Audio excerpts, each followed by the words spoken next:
KBS 7시 뉴스 함께하고 계십니다. 지금 시각은 7시 26분입니다. 내년 총선이 이제 8개월도 채 남지 않았습니다. 그런데 내년 선거에 적용할 선거법 논의는 여전히 지지부진한 상태입니다. 이런 분위기와는 다르게 지역 정치권의 분위기는 굉장히 뜨겁습니다. 그래서 오늘 정가직설에서는 최근의 총선 이슈들을 정리해 보겠습니다. 오늘은 신재범 변호사 그리고 나철성 강원평화경제연구소장 함께하겠습니다. 두 분 어서 오세요. 안녕하십니까. 네. 자, 연초만 해도 선거법 얘기가 좀 나왔었는데 요즘은 뭐 얘기가 거의 느껴지지 않습니다. 최근에 선거법 개정 움직임 변호사님 어떻게 보십니까? 뭐 좀 있을까요?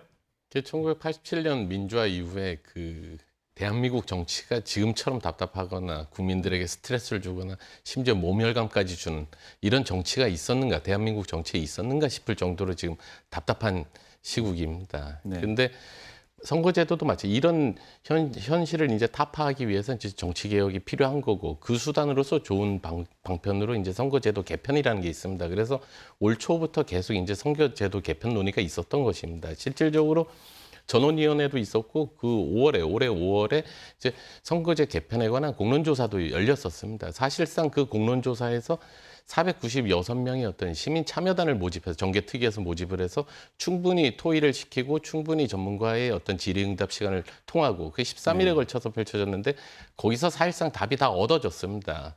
그 공론조사 후에 이제 펼쳐진 그 조사에 따르면 소선거구제로 소선거구제라든가 권역별보다는 전국 단위 어떤 비례대표제라든가 비례대표 의석수 확대라든가 이 부분에 대해서는 거의 다수가 이 부분을 원하고 있었습니다. 그리고 무엇보다도 국회의원 숫자에 있어서도 그 조사 이전의 비율에 비해서 이제 상당수 이제 확대가 된 부분, 확대를 찬성하는 비율이 상당히 늘었다는 부분입니다.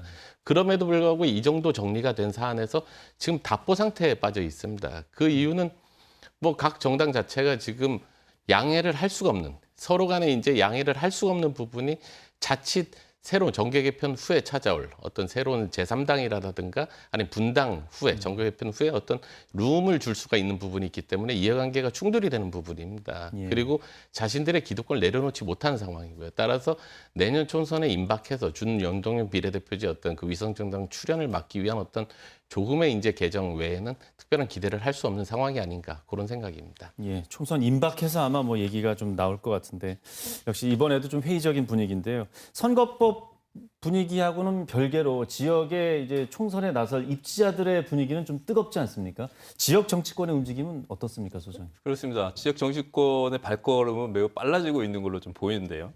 지난 14일 날 여당인 국민의힘 강원도당 같은 경우에는 600명 정도가 입당식을 가지면서 쇠몰이에 나섰고요. 18일 같은 경우에는 일편 도심 총선 기획단을 강원도 국민의힘 강원도당에서 출범을 하게 되면서 조직 정비에 나서고 있는 상황들입니다.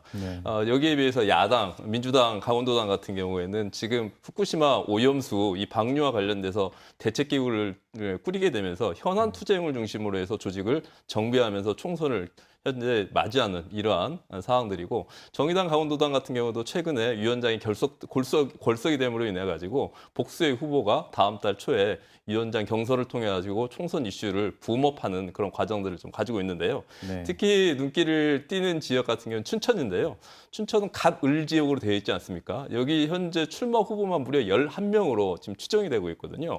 이렇게 좀 과열되는 양상들까지 나타나고 있는데요. 그중에서 특히 국민의힘이 여당에서 그런지 8명의 후보가 지금 각 지역에서 각축을 좀 벌이고 있는데요. 이 후보들 같은 경우는 우리 앞서 신 변호사님께서 말씀하셨지만 결과적으로 춘천의 가장 중요한 선거구 개편이 어떻게 정리가 되냐에 따라서 향후에 지역들이 좀 더 윤곽을 잡을 걸로 좀 예상되고 있습니다. 예. 또 그 사이에 당 내에서는 또 공천 방식 얘기가 많이 나오지 않습니까? 이거 다 혁신 얘기는 다 붙어 있습니다. 근데 얼마나 이제 물갈이를 하고 바꿀 것이냐 이런 것인데 일부에서는 뭐 아주 대대적으로 할 것이다 이런 얘기가 나오는데 어떻게 보십니까? 그 지난 21대 총선에서 그 재공천율을 봤을 때 민주당이 한 72%, 그 국민의힘이 한 56% 정도였습니다. 그리고 초선 의원 비율이 52%, 전체 555명, 5분이 초선이었습니다. 예. 그렇다고 본다면 상당히 이제 물갈이가 됐다라고 보여지는데 정치 현실은 과연 좋아졌는가? 상당히 그 부분이 의문입니다. 따라서 물갈이가 됐다라고 해서 정치가 혁신이 된다거나 뭐 좋은 환경이 펼쳐진다라고 논리 필연적인 관계는 절대 아니고요. 왜 그러냐면 결국에는 물갈이를 포장을 해서 어떤 내부 인사를 이제 돌려막기식으로 자기 계파나 당에 충성을 하는 맹목적으로 충성을 하는 사람들을 돌려막기식으로 하는 경우들도 있고요. 그리고 전문성이 부족한 인사들을 지금 공천을 할 경우들도 있고요. 따라서 뭐 물갈이다 이 부분은 중요한 부분이 아니고 결국 공천 방식입니다. 공천 방식은 지금 특정인이라든가 특정 계파의 어떤 영향력에서 완전히 벗어난 상향식 공천제가 자리를 잡아야 됩니다. 그래야지 국민의 뜻에 따라서 공천이 이루어지는 것이고요.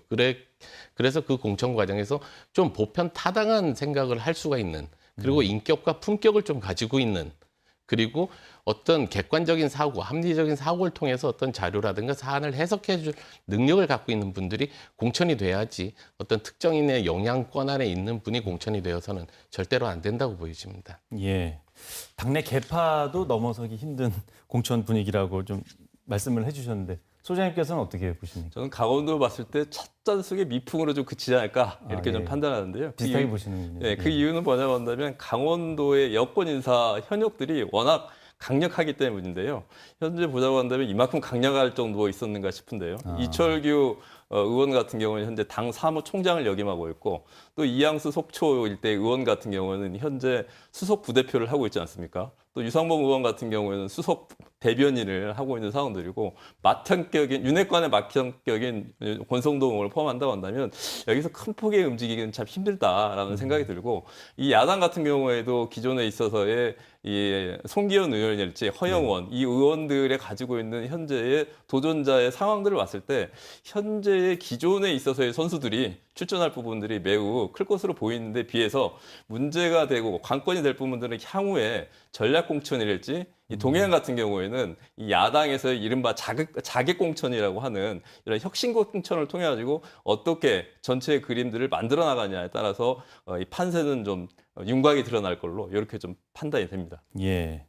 총선 분위기가 뜨거워지더라도 그 현역 의원들의 입지는 크게 변함이 없을 것이다. 이렇게 보시는 것 같은데요, 두 분 다. 그럼 내년 총선까지 뭐 예측인데요. 뭐 변수가 있다면 어떤 것들이 있을까요? 뭐 워낙 많은 변수가 있지만 짧게 좀 말씀드리자 한다면, 첫 번째는 아무튼 이재명 대표로 대표되는 이 사법 리스크, 민주당 일각에서도 이 공천의 과정들에서 옥중 공천 할 것인가 말 것인가까지 얘기를 나오고 있는데요. 네. 이 여부가 상당한 관건이 될 것이다라고 보고 있고요.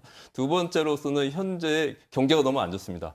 상반기에도 상고 하저를 예상을 했었는데 지금 같은 경우는 상저 하저까지 나오고 있는데, 특히 민생이 어려운 상황들이고, 동해안 같은 경우는 후쿠시마 원전을 통해 가지고 수산물과 어민들의 피해가 직접적으로 영향을 미칠 걸로 영향이 되기 때문에 이와 관련된 표심의 영향들 부분들이 향후에 어떻게 방향을 미쳐질지 유심히 좀 지켜봐야 될 것 같습니다. 예. 변호사님께서는 어떻게 보십니까? 말씀하셨던 대로 현 대통령, 윤석열 대통령의 어떤 국정 지지도가 어느 정도 유지를 하한을 맞춰줄지, 그리고 이재명 대표의 어떤 용태, 그리고 용태라면 그 방식이 어떤 식으로 이루어질지, 그리고 총선 즈음에서 문재인 전 대통령의 어떤 소환 여부, 그러니까 총선판의 어떤 소환 여부, 여기에 더해서 정계 개편 부분이 상당히 변수가 될 것이고, 강원도 내에서는 뭐 역시 남북 관계라든가 선거구 획정이라든가 이런 부분들이 변수로 작용할 것입니다. 네.